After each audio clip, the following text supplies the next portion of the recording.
Hey guys, it's Noel and this is Wheezy Reviews. So today I'm looking at the AKG K361. This is the little sibling to AKG's K371, and if you haven't seen the video that I did of that one, the review for that is up here. And the K361 cost me £95, whereas the K371 cost me £140. So that means that the K361 is £45 cheaper than the K371. So what, if any, compromises have been made on this model? Let's find out. So first up then, let's just take a look at the spec. Now, I had a comment from someone the other day who says that I shouldn't talk about the frequency range as listed by the manufacturer for a headphone. I argued that because the manufacturer publishes this information, that I'm just quoting that. He argues that it's a completely useless spec, and I do agree with that. However, there are times where it might indicate some differences between one headphone model and another. In this case, for example, AKG lists the frequency response of the K371 as 5 Hz to 40 kHz. And they list the frequency response of the K361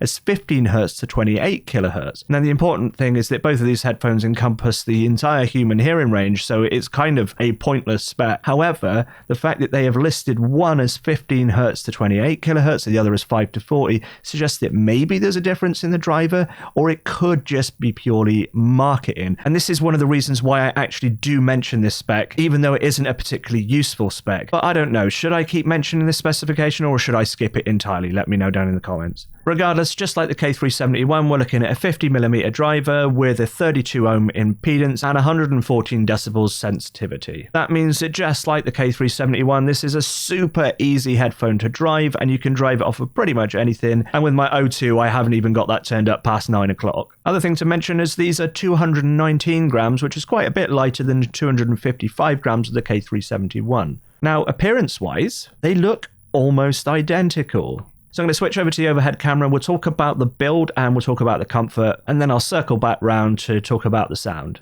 Okay, so this is the AKG K361, and a few little differences to note straight away about the difference between this and the K371. First up, we've got the logo here, which is actually printed on this one.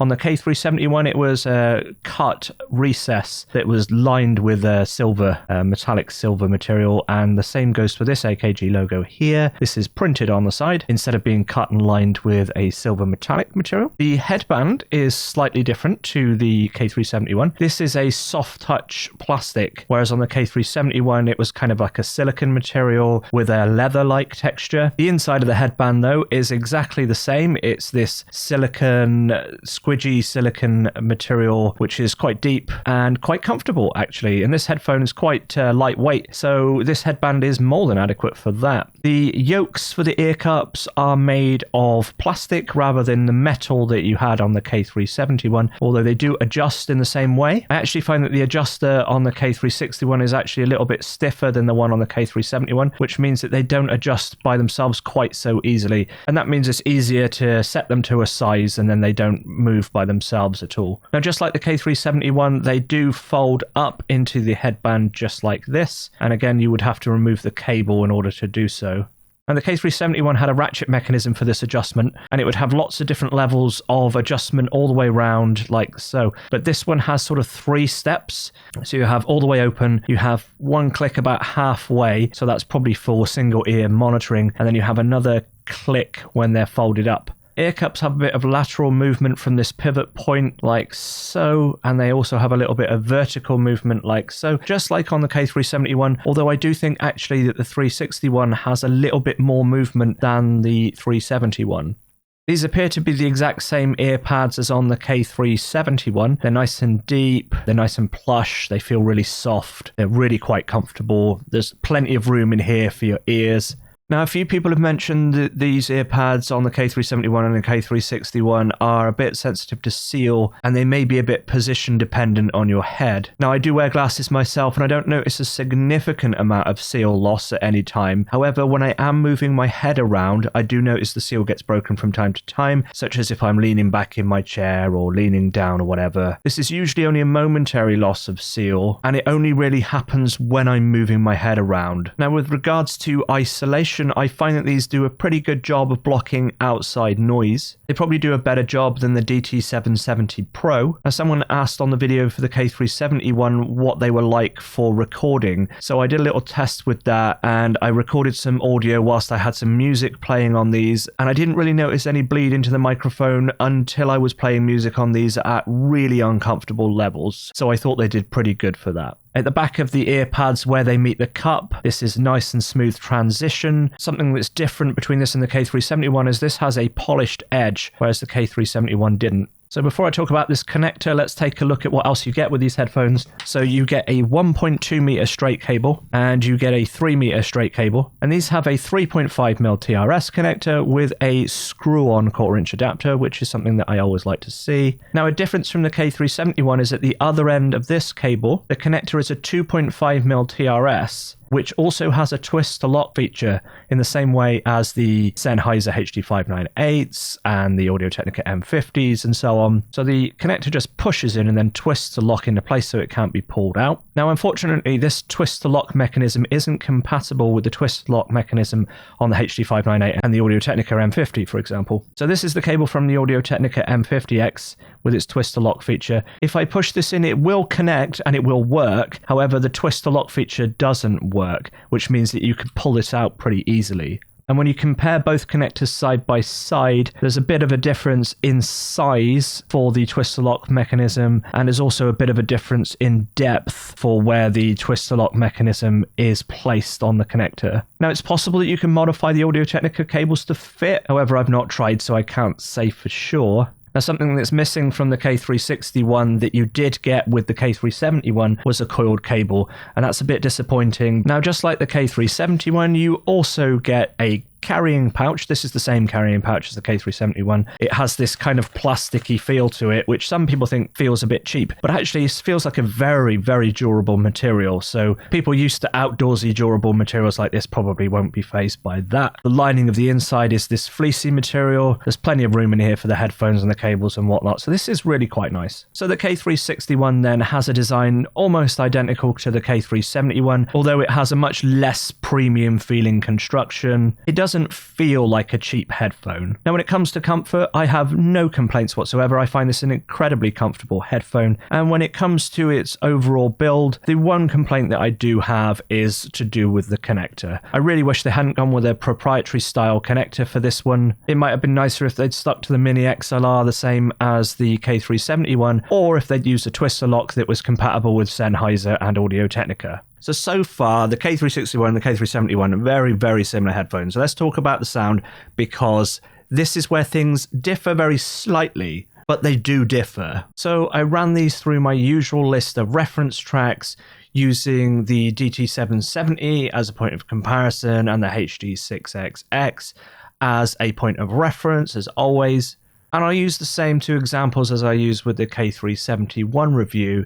So first up then, Talk by A Perfect Circle. And just like the K371, they sounded reasonably spacious and open for a studio monitoring headphone, however not quite as spacious and open as the HD6XX. Now, bass was reasonably articulate, more so than the DT770 Pro, but not quite to the same standard as the HD6XX, which was a lot more articulate. Although the DT770 Pro had a bit more authority to it, it didn't have the same kind of detail. Overall, the HD6XX sounded nice and warm without sounding muddy. I described the K371 here as having that Goldilocks sound of not being too warm and not being too cold, and just sounding at just about right. I think the K361s might sound a little bit hollow here, and that may be due to that couple of dB recession that it has in the low mids compared to the K371, and of course to the HD650. I'm hesitant to say that it sounded hollow. I just think in comparison to those two headphones, it just didn't have the same warmth to it. Guitars had a good amount of cut and attack,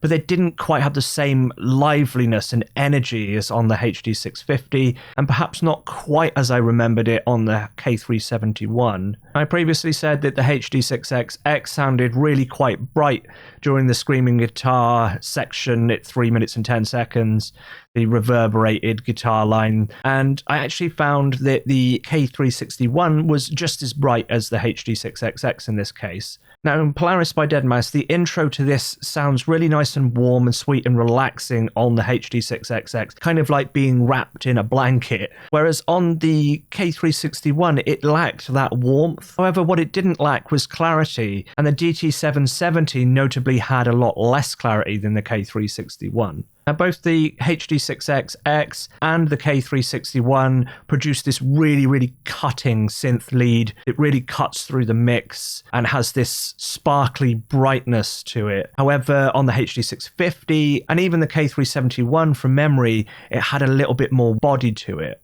And the same can be said for the kick, which on the HD6XX sounds big and full and round without sounding bloated or muddy or flabby. Whereas on the K371, I remember that having a good amount of punch, but not being quite as warm. And I think the K361 is a slight bit less warm again. However, both the K371 and the K361 had really good clarity around this region. And if anything, the DT770 actually lacked a bit of detail there. Now, when it comes to soundstage and imaging, I think imaging is okay. It's not up to the same level as the HE4XX, the DT1990 Pro, for example. It's probably a bit better than the HD6XX, although soundstage is probably about on par with the HD6XX and the DT770. That's to say, like I said in my K371 review, that it doesn't have a wide soundstage for an open back headphone, but for a closed back headphone, it's not bad. So if I had to sum up the sound signature of the K361, I'd say it's a lot like the K371, but the upper mids are a little bit more forwards. The bass is a little bit more hollow. However, the actual low bass isn't that much different between the K371 and the K361, and the treble is a bit peaky and grainy and maybe a touch too bright for the Harman target. That's not to say that it's a bright headphone per se, but it is brighter than the K371. They sound very similar to each other, so we're looking at very subtle flavor differences between the two headphones. I may do a follow-up video once I get hold of another K371. I think that would be a useful thing to do. So what we have here then are my measurements of the K361 and the K371. Now, this was measured on the Mini DSP ears, which is not an industry standard measurement rig, and these were measured in less than ideal conditions. However, this is a reasonable representation of what these two headphones are capable of. And if you want to see more accurate results, Oratory 1990 from Reddit has done some measurements. I'll leave those down in the description. These are not hugely different to that, and I'll go through that in just a second. So the critical things to look at here then is that we do have a more elevated treble response on the K361. Now, on Oratory's graphs, this peak here isn't quite as extreme compared to the K371. However, it does exist there. Also, quite importantly, we have a more forward upper mid-range here on the K361. And then we do have this little bump here close to 3K on the K371, which again does show on Oratory's graphs, although I'm not sure if it's quite as high as that. This here peak around 4K, we can ignore. This is probably to do with the Mini DSP ears. There does seem to be a little bump here on Oratory's graphs, but it's not quite as high as that. We also have a more recessed here. We're only talking about 2 or 3 dB difference, mind. So it's not a huge difference. But, okay, so this one's at 84 and this one's at 86. So we're looking at 2 dB difference. And we're also looking at about 2 dB difference here. So there's some little differences in flavor, but it's not huge. Then when we come to the bass, we have a very similar dip here around 60 to 70 hertz. If anything, I think that they probably both behave very similarly in this area. I mean, this is within variance anyway. Measurement variance, unit variance. Oratory 1990's graphs do show that they are about the same up to around 50 hertz, but past that point, the K361 rolls off much more than the K371. And you can see on my graphs that the K361 does roll off before the K371. However, the difference is not quite as drastic as it is on Oratory's graphs. Now, Oratory's graphs should be seen as more accurate. However, what we can see here on my graphs are representative of what I could hear. That is to say that I didn't notice that much difference in the real world between these two headphones. The real differences are seen below 50 Hz, and this is an area that's not really that audible anyway. Sub-bass tends to be felt more than heard, and I don't find on either headphone that sub-bass is felt that much at all. This is not a headphone that will rumble your head with bass. All in all then, we're looking at tiny flavor differences between these two headphones. So we have a slightly more forwards upper mid, and we have a slightly more forward treble on the K361. But other than that, these headphones are very, very similar to each other. And that really brings me on to the price difference between these two headphones, because the K361 at £95 is £45 cheaper than the K371. And I have to ask, is the K371 worth the extra £45? And let's get into that. The K371 has a much more premium finish. On the K371, the headband is much more premium. It has that silicone leather-like texture, whereas this just has a soft touch plastic. The ear cup yokes on the K371 are made of metal, whereas these are plastic, and that's something that might be worth it to you. Also, we have a rather proprietary twist to lock connector on the K361, whereas you have a mini XLR on the K371. That may be personal preference, but I think it would be easier to obtain an aftermarket cable for a mini XLR than it would be for this twist to lock connector. And the other main difference is you do also get a coiled cable with the K371, which for someone like me who absolutely loves coiled cables, I know I'm in the minority on that. That would probably be worth it. However, if you saw my K371 review, you'll know that I wasn't the biggest fan of the coiled cable that came with that headphone anyway. However, like I said, because it had a mini XLR cable, I was able to use the coil cable from another headphone with the same connector. It's fair to say that the build on this does feel a little bit cheaper. It doesn't feel quite as premium, but I don't think that it feels like a cheap headphone. And I really don't think there will be any difference between this headphone and the K371 when it comes to its long-term durability. The design is almost identical, the construction is slightly different in that you have different materials. So in many ways, this is a K371 built with slightly cheaper construction. So I suppose the most important question then, which one do I prefer, this one or the K371? I'm not sure I can answer that right now. I need to get another K371 in my hands and do an A/B on them to really decide. However, I'm quite torn. The K371 is an absolutely fantastic headphone. It sounds absolutely incredible, has this really nice premium quality feel to it, QC issues aside, of course. And this headphone sounds absolutely incredible as well, and it also doesn't feel like a cheap headphone, it just doesn't feel quite as premium as the K371. I've seen a few people say that this is the better headphone of the two, and I'm not sure if I agree with that. I don't think there's that much difference between them.